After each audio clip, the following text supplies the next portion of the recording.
नमस्ते दोस्तों, मैं विजय ठक्कर और आप सबका स्वागत करता हूं हमारे एक नए वीकली एनालिसिस वाले वीडियो में। अभी आज के वीडियो में हम लोग मार्केट के बारे में डिस्कस करेंगे, important support level, resistance levels के बारे में डिस्कस करेंगे और देखेंगे कि क्या अभी मार्केट में टाइम आ गया है सब कुछ सेल करके जाने का। एंड ये क्वेश्चन मुझे एक जन ने पूछा था लास्ट वीक में।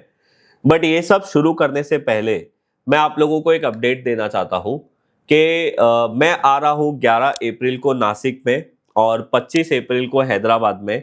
एक मंथन इवेंट है, उसमें मैं हूँ, राजू जी है, प्रशांत जी है जो डिफाइन एज के फाउंडर है, अभिजीत पाठक है। हम लोग सब लोग वहाँ पे हमारी एक एक स्ट्रैटेजी आपके साथ डिस्कस करेंगे और मैं वहाँ पे आप लोगों को ये भी बताऊंगा कि कैसे आप ये स्ट्रैटेजीज को ऑटोमेटेड कर सकते हो आल्गोस के साथ। एंड मैं वहाँ पे अपनी जो मल्टी ईयर ब्रेकआउट वाली स्ट्रैटेजी है वो बताऊंगा। उसके बाद बहुत सारी इंडेक्स की ट्रेडिंग वाली भी स्ट्रैटेजी आप लोगों के साथ डिस्कस होगी और ऑप्शंस की भी होगी। तो अगर आप लोग नासिक से हो तो 11 अप्रैल के लिए आप वहाँ पे रजिस्ट्रेशन कर सकते हो और अगर आप हैदराबाद से हो या उसके आसपास कहीं से तो आप 25 तारीख के लिए वहाँ पे रजिस्ट्रेशन कर सकते हो। इसकी लिंक मैं नीचे डिस्क्रिप्शन में दे दूंगा। अब हम लोग आते हैं हमारे आज के वीडियो पे। आज हम लोग एक स्टॉक को भी डिस्कस करेंगे। कुछ ऐसे स्टॉक्स है जो अभी भी स्ट्रांग है ऐसे मार्केट पे, बट पहले मार्केट की बात कर लेते हैं। अब देखो, लास्ट वीक में सिर्फ 3 ही दिन मार्केट था बिकॉज 2 दिन हमें छुट्टी थी, एक महावीर जयंती की और एक गुड फ्राइडे की। और तीनों दिन में मार्केट बहुत ही ज्यादा वॉलेटाइल था। गैप अप होता था, फिर नीचे क्लोज होता था, गैप डाउन होता था, ऊपर क्लोज होता था। और लास्ट दिन तो ऐसे हुआ कि नीचे गैप डाउन हुआ ओपन और मार्केट 500 पॉइंट नीचे गया, मतलब ऑलमोस्ट 2% नीचे चला गया और सेम डे वापस 2% रिकवर भी हो गया।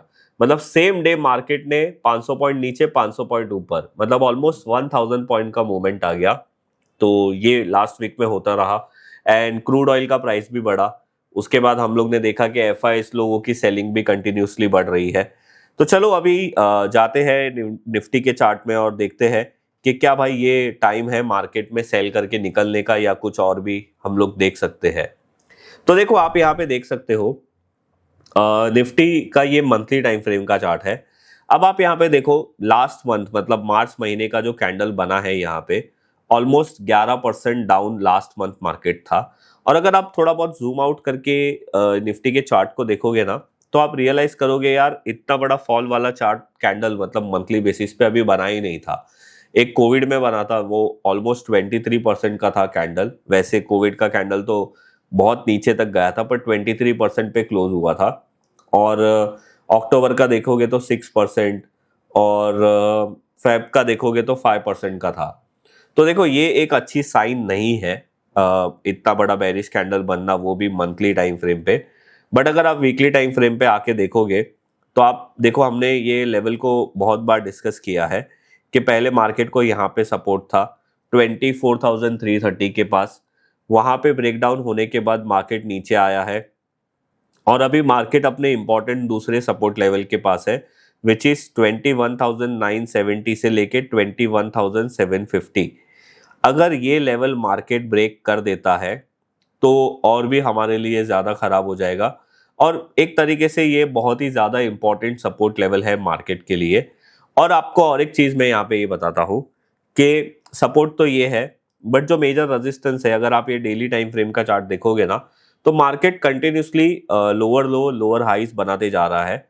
अगर निफ्टी ने रिसेंट अपना लोअर हाई ब्रेक कर दिया विच इज 21,465 से लेके 21,000 बोल रहा हूं मैं, 23,465 से लेके 23,380 तक का, तो ये लेवल ब्रेक करने के बाद हम ये मान सकते हैं कि शॉर्ट टर्म में मार्केट का ट्रेंड चेंज हो गया है।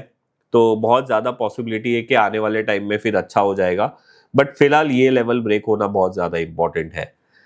और दूसरा एक और मतलब एक है ना कॉमन कैरेक्टरिस्टिक्स होता है जब मार्केट बॉटम बनाता है ना, वो कॉमन कैरेक्टरिस्टिक्स कुछ मैंने ऑब्जर्व किए हैं। अगर आप चाहते हो कि उसके ऊपर मैं डिटेल में वीडियो बनाऊं तो आप मुझे नीचे कमेंट्स में बता देना, मैं उसके लिए बना दूंगा। तो ये बेसिकली अपना मार्केट का इंपॉर्टेंट सपोर्ट लेवल और रेजिस्टेंस है। अगर आप बैंक निफ्टी देखोगे तो बैंक निफ्टी का मंथली चार्ट भी आप यहाँ पे देखो, बहुत ही ज्यादा बेरिश कैंडल बना था लास्ट मंथ में, ऑलमोस्ट 17% बैंक निफ्टी नीचे था और बैंक निफ्टी ने भी अपना इंपॉर्टेंट लेवल ब्रेक कर दिया विच इज 53,570 से लेके 53,900 का। तो ये एक इम्पॉर्टेंट अभी भी बैंक निफ्टी के लिए रेजिस्टेंस है। और अगर हम लोग सपोर्ट की बात करें तो बैंक निफ्टी का जो इम्पोर्टेंट सपोर्ट है वो है 48,350 से लेके 47,900। अब देखो मैं आप लोगों को जो है ना मेजर सपोर्ट लेवल और रेजिस्टेंस लेवल की ही बात कर रहा हूँ, बिकॉज जब आप वीकली टाइम फ्रेम और मंथली टाइम फ्रेम देखते हो तो मेजर लेवल्स पे ही फोकस करना चाहिए। बैंक निफ्टी का रेजिस्टेंस वही बनने वाला है 53,900 से 53,700 का। तो ये हमारा इंडेक्स का चार्ट है। एंड अगर हम लोग सेक्टर्स की बात करें तो आप यहाँ पे देखो लास्ट वीक में जो परफॉर्मिंग सेक्टर था वो था IT, mid and small IT, telecom, metal, CPSE, Nifty waves.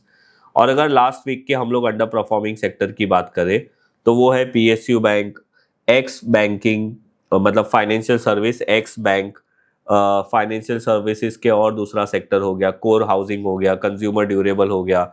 ये सारे सेक्टर खराब थे।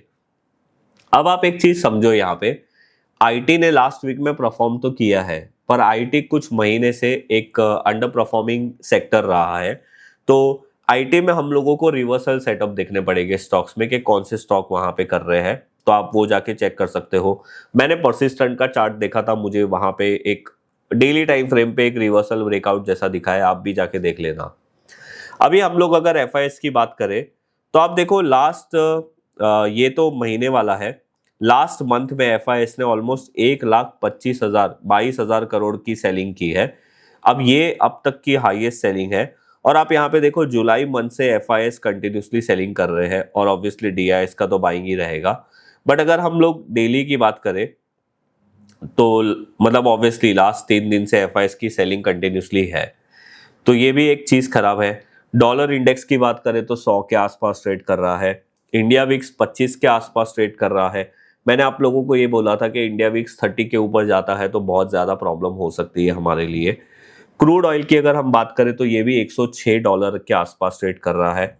अब आपको पता है सबसे बड़ा इंडिकेटर है ना अभी के सिचुएशन में हमारे लिए क्रूड ऑयल का प्राइस ही है। अगर क्रूड ऑयल का प्राइस शार्पली गिरना शुरू कर देता है तो ये एक पॉजिटिव साइन होगा हमारे लिए, बिकॉज अभी जो रशिया यूक्रेन बोल रहा हूँ वो वॉर तो खत्म ही नहीं हो रही है और ईरान और इजराइल और यूएस की वॉर चल रही है। तो ये वॉर में क्रूड का जो इशू है वो सबसे बड़ा है और क्रूड प्राइस पे हमारा सबसे ज्यादा ध्यान होना चाहिए। तो ये एक साइन है, मार्केट जब बॉटम बनाएगा क्रूड प्राइस गिरेगा। एंड ये एक चीज पे हमें ध्यान देना चाहिए। और यूएसडी आईएनआर को अगर हम देखें तो लास्ट वीक में हमारा रुपया कंटिन्यूसली वीक हो रहा था डॉलर के कंपैरिजन में। अभी थोड़ा बहुत स्ट्रांग हुआ है 92.67 के आसपास, बट इसको ठीक है अभी लास्ट हाई से नीचे आया है, बट वैसे भी ये महंगाई है। तो ये सारे अदर फैक्टर की चीजें हैं जो अभी तो अच्छी दिख नहीं रही है मार्केट में। एंड हम लोग जो मुझे आपको स्टॉक बताना है ना उससे पहले मैं आप लोगों को एक चीज बताना चाहता हूं। मुझे लास्ट वीक है ना किसी ने एक क्वेश्चन किया था कि क्या विजय भाई ये टाइम आ गया है सब कुछ बेचने का। तो देखो उसका आंसर बड़ा सिंपल है, मैंने उसको तो समझा दिया, मैंने सोचा आप लोगों के साथ भी शेयर करूं। देखो यहाँ पे बात ये है कि अगर आप इंट्राडे ट्रेडर हो तो आपको तो मार्केट के ट्रेंड से लेना देना ही नहीं है। डेली 9:15 को आपका मार्केट शुरू होता है, 3:30 को बंद होता है, जो भी ट्रेड है वो बीच में होते हैं, तो आपके लिए चिंता करने की जरूरत नहीं है। अगर आप स्विंग ट्रेडर हो तो आपके सेटअप के हिसाब से स्विंग आ ही नहीं रहे हैं, ट्रेड्स की अपॉर्चुनिटी नहीं आ रही, तो आपको भी टेंशन लेने की जरूरत नहीं है। जनरली खराब टाइम में आपको स्विंग ट्रेड्स मिलेंगे ही नहीं अगर आप बाय साइड के करते हो। तो अगर आप पोजिशनल ट्रेडर हो, शॉर्ट टर्म ट्रेडर हो, तो आपको अपना जो स्टॉप लॉस है वो मेंटेन करना चाहिए। बिकॉज ऐसा हो सकता है कि आपके ट्रेड लेने के टाइम पे मार्केट अच्छा था, अभी मार्केट खराब हो गया है, बट मार्केट खराब होने की वजह से आप अपना ट्रेड बेच मत दो। अगर उसमें स्टॉप लॉस हिट हो रहा है तो निकल जाओ, अपने प्रोसेस को फॉलो करो। और अगर आप लॉन्ग टर्म इन्वेस्टर हो और आपने किसी भी स्टॉक में कोई प्रॉपर एनालिसिस किया था सेक्टर में या कोई कंपनी में आपने प्रॉपर एनालिसिस किया था और वो थीसिस पे आपने किसी भी स्टॉक को खरीदा था एंड वो थीसिस अभी भी सेम ही है, but due to market correction आपका स्टॉक अभी नीचे आया है, तो वहां पे कोई बेचने का सेंस नहीं बनता है। क्योंकि समझो एक एग्जांपल कि आपकी कंपनी का क्रूड ऑयल से कोई लेना देना नहीं है, वॉर से कोई लेना देना नहीं है, बिजनेस भी इंडिया में है और सिर्फ मार्केट गिर रहा है तो आपका स्टॉक गिरा है, बाकी मार्केट में उसका कंपनी का बिजनेस अभी भी स्ट्रांग है, तो कोई सेंस बनता है उसको बेचने का? नहीं बनता है ना। तो ये चीज आप ध्यान में रखो। हाँ, टेंशन उसे लेना चाहिए जिन्होंने अपने एनालिसिस पे कुछ भी नहीं खरीदा था एंड फोमो में आके कोई चीज खरीदी है, तो आपको तो इमीडिएटली बेच देना चाहिए। क्योंकि जब मार्केट ऊपर आएगा तो क्या पता आपका स्टॉक ऊपर भी ना है, राइट। तो शॉर्ट आंसर ये है कि टाइम टू सेल ये उसके लिए है जिसने कोई भी एनालिसिस करके कुछ भी लिया नहीं है, ऐसे ही उन्होंने ले लिया। बट उसके लिए नहीं है जो अपने प्रोसेस को फॉलो करता है। तो आई होप आप लोगों को ये जवाब समझा होगा। मैंने सोचा आप लोगों के साथ ये सवाल शेयर करूं जिससे आपके भी मन में अगर ये क्वेश्चन है तो आपको भी समझ में आ जाए। अब देखो, आज के वीडियो में अगर मैं स्टॉक की बात करूं ना आप लोगों के साथ, तो देखो एक ये एथर मुझे अच्छा लग रहा है, एथर एनर्जी। बेसिकली ये मैंने आप लोगों के साथ पहले भी शेयर किया था और ये मुझे इसलिए अच्छा लग रहा है क्योंकि ऐसे वीक मार्केट में अभी भी ये स्ट्रांग है और अपने ऑल टाइम हाई के पास ट्रेड कर रहा है। दूसरा अगर आप देखोगे तो ये OFSS है, ये IT सेक्टर का एक स्टॉक है, मिड कैप IT कंपनी है। इसने 2014 का ब्रेकआउट 2024 में किया था, बहुत स्ट्रॉन्ग ब्रेकआउट किया था इसने यहाँ पे।